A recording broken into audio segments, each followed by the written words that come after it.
Now at 6, a winter storm could bring as much as 4 inches of snow to Portland tomorrow. This morning, we're showing you how to prepare for the worst of it. Plus, get ready to clear away snow and ice in front of your home. Our neighbors always get out there and do it, so we need to get out there and do it. Under city code, if someone slips and falls on that ice, you could get stuck with the bill. We want to hear what you think about the policy in our viewer voice poll. And rescued from the middle of a frozen pond, officers in Washington slide into action to save this deer. The 6 o'clock hour of KGW News at Sunrise starts right now. Hey, welcome at 6 o'clock on our Friday morning. Good morning to all of our viewers out in Newport and along the coast this morning. There's a pretty shot of the harbor with all the boats lit up there. Super cold morning. Snow tomorrow. Oh, and snow tomorrow, Rod. It's talking. You coast. can't give it away quite yet. We got to tease that, Rod. That's coming up. Today is February 8th. Look at you just giving it all away. That cat's out of the bag already. I know. I'm ready. At the beach tomorrow. The way this is all produced, Rod, one of us here at the desk is supposed to say, and we're getting excited about snow. Rod? You can't talk about weather and expect the weatherman to just sit there and be quiet. We were getting there. Agreed. It doesn't work that way. Let's get you to the bus stop. We have been looking at some snow. Chris has been giving you updates down around Corvallis and the Albany area this morning. Portland is dry, though, cloudy and 28 degrees. It will be dry throughout the school day, 35 at lunchtime, 39 going home. We think rain comes into the Rose City about dinner time tonight. The Weather Service, a winter weather advisory in effect from this evening through tomorrow afternoon. Snow will begin overnight, and this is Futurecast tomorrow morning at 7 a.m. All of this will be snow rotating through. Here's Mr. McGinnis. Yeah, thank you for that, Rod. Well, we're all kind of glued to the forecast. I want to show you what's going on right now south of town. This is down in the Willamette Valley near the Highway 34 exit from I-5, the Lebanon Corvallis exit. It looks like we got some snowflakes flying in our ODOT camera lens there, and I wanted to show you the radar real quick while we're dry here in the metro area. Rod has been mentioning some snow flurries there, so if you're heading south of Salem towards Corvallis and Eugene, there could be a light dusting in some cases. I want to get back to the other traffic alert that we've got. This is a live look from I-5 at the Morrison City Center exit. We got a crash on that exit ramp right now, and the drive as we give you the Wells Fargo camera look here, we're starting to see a little bit of a backup there. So guys, the inbound Banfield also starting to back up. More on this in a bit. Okay, thank you, Chris. Well, this weekend, drivers will need traction devices to get around without slipping and sliding all over the place. Most tire shops offer 3 options: auto tension chains for trucks and SUVs, cable chains for smaller passenger cars, and auto socks, which slide over tires on cars with low clearance.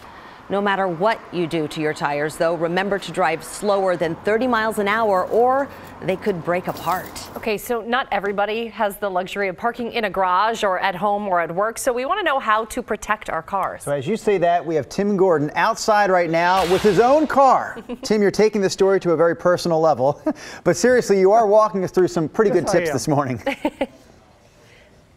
Yes, me and my little Toyota Highlander are going to walk you through this thing. My little baby. Got some great tips, guys. So there's 3 I'm going to give you, and a couple of them I hadn't thought of before, so this is instructive for me too. Hope it helps you. First one starts with a plastic bag. Simple plastic bag. Could be a bigger than this, small, well, not much smaller than this. This is about as small as you can go.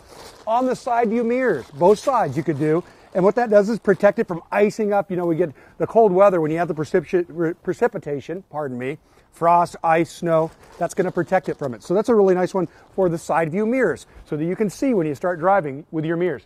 Next one involves a sock, and this comes from Photog Chad. I would have liked to have found an Adidas sock to share the wealth, but this is a Nike sock, so we'll just do it and put it on your windshield wiper if you can get it to go on down.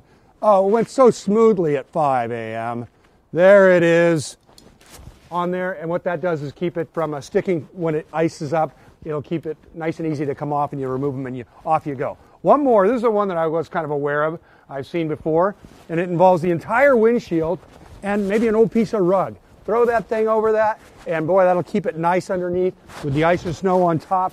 You pull it off, and it's a piece of cake. Now, you could also use cardboard. Now, if this gets wet first with rain or something, it's maybe not quite as good, but either one will work. Those are the 3 tips. You got your side view mirrors, you got your windshield wipers, and you got your entire windshield. How do you like that? 3 great tips for you that'll make it a lot easier for you when you need to get out and drive in these wintry conditions. Guys, back to you. Some great tips, Tim. Thank you. I'm going to have Tim come prep my car for me next. Hey, just a reminder, you can track up-to-the-minute weather conditions and look at the latest forecasts across the region.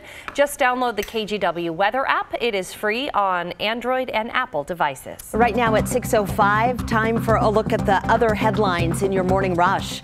The longest-serving member of Congress in U.S. history has died. Michigan Democrat Representative John Dingell first arrived in Congress back in 1955. He spent decades fighting for health care reform and played a key role in the passage of Medicare. After a record 29 terms, Dingell announced his retirement in 2014, and his wife Debbie won the seat. He was 92 years old.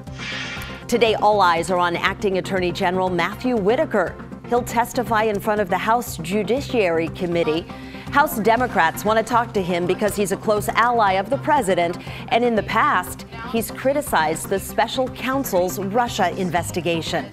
Expect lawmakers to ask whether Whitaker ever influenced or interfered with that investigation. And take a look. Crews came to the rescue of this deer stuck on that frozen pond. What an operation. This was up in Pierce County, just south of Tacoma. One officer held the deer as the others pulled it across the ice back to safety. They got the poor thing all warmed up and say she's doing fine.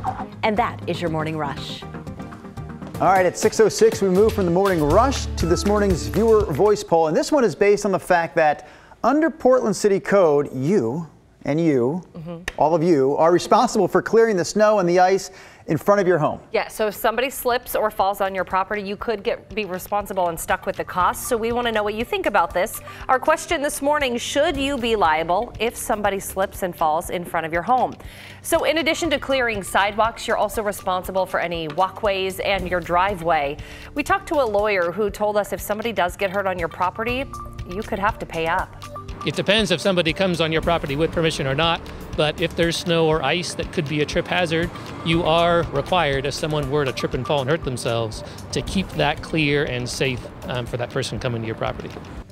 Okay, this is important though. If a stranger walks up to your house without your knowledge and they fall, that likely won't be your fault. This mostly applies to people that you invite onto your property. The good news, many homeowners insurance companies will cover a lot of those damages. So again, the viewer voice poll is up right now. The question is this: should you be liable if someone slips and falls in front of your home? The majority of you saying right now, no. I love some of the comments that our viewers are sharing on Facebook about this story this morning. Bonnie writes, what if it keeps snowing all day while I'm at work?